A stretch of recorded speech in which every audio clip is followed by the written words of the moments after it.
Bonjour à tous, j'aimerais lancer une série de vidéos dans laquelle je vous permets d'appréhender certains concepts fondamentaux de la programmation, ou du moins de la manière dont j'aurais aimé qu'on me les explique lorsque j'ai débuté cette discipline.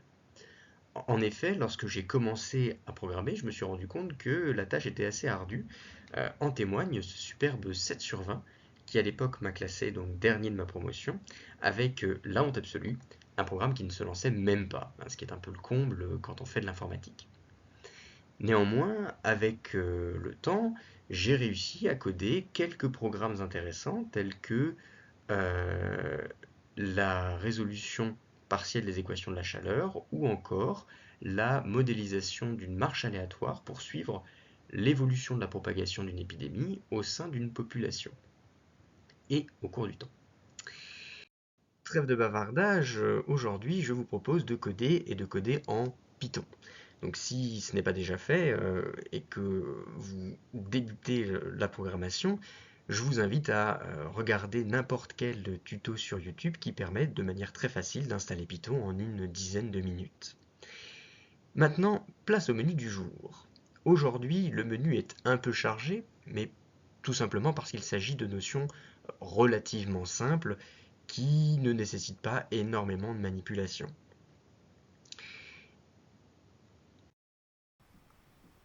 Alors, la première notion est celle de prompt principal.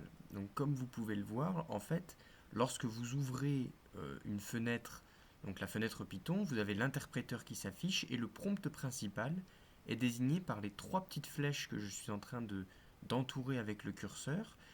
Et ces trois petites flèches indiquent simplement que votre interpréteur Python est capable d'exécuter une nouvelle commande, c'est-à-dire qu'il a fini d'exécuter le programme que vous venez de lui demander d'exécuter. Ça permet d'éviter de se retrouver dans des boucles infinies. Alors, voilà maintenant le vrai problème pour les débutants, même la première source d'erreur pour les débutants, la syntaxe. La syntaxe, c'est ce qui permet d'écrire une suite d'instructions que va exécuter votre ordinateur. Autrement dit, c'est ce qui vous permet de communiquer avec votre ordinateur via le langage de programmation, donc chez nous, Python. Pour les débutants, il s'agit de la première source d'erreur. Eh bien oui, c'est assez logique. En fait, la syntaxe, c'est un petit peu comme l'orthographe ou la grammaire dans une langue. Si vous n'écrivez pas correctement, le lecteur ne va pas comprendre. Et c'est d'autant plus vrai pour Python, puisqu'il s'agit d'un ordinateur, et que, contrairement à un être humain, il ne peut pas interpréter ce que vous écrivez si vous faites des fautes. Autrement dit, tant que vous n'écrivez pas exactement ce que Python veut que vous lui écriviez pour pouvoir faire l'action que vous lui demandez, il ne fera rien. Pire, il se permettra de vous engueuler. Les remèdes sont assez simples. Il s'agit d'un travail régulier, de faire des exercices, ce qui va vous permettre au fur et à mesure d'assimiler le langage et de ne pas produire des erreurs à répétition. Et également, plus vous maîtriserez le langage, plus vous maîtriserez la syntaxe de Python, moins vous ferez d'erreurs et plus vous serez capable de trouver vos erreurs. Ensuite viennent les opérateurs mathématiques dans Python. J'en ai mis ici 6 puisqu'ils sont les plus connus, on va dire, et ils sont assez intuitifs, hein. L'addition le plus, la soustraction le moins. Pour la multiplication, on utilise l'étoile.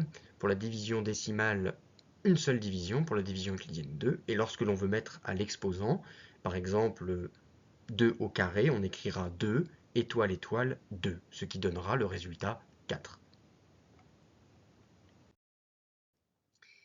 Vient une erreur de syntaxe assez commune, assez courante, notamment quand il faut travailler entre Excel et Python, la notion de séparateur décimal.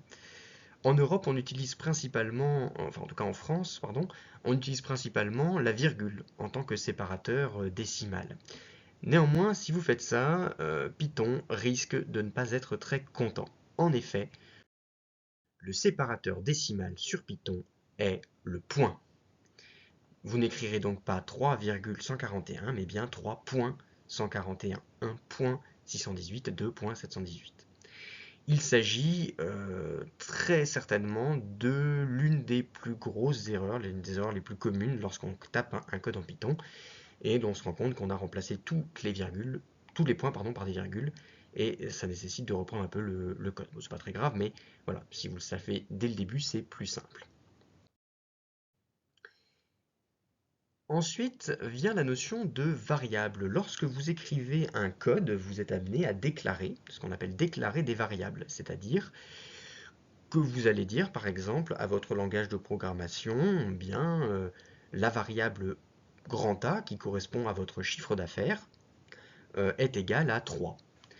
Quand vous écrivez A égale 3, Python va stocker dans la mémoire de votre ordinateur la variable A et sa valeur. Donc, il va connecter le lien entre la variable A et la valeur 3, mais la variable A peut être stockée à un endroit très différent dans la mémoire de la valeur de cette même variable. Ce petit point théorique vous permet juste de comprendre les choses et de comprendre comment est-ce que l'ordinateur fait pour retrouver telle ou telle variable. En soi, ce n'est pas si important que ça. Il existe toutefois différents types de variables.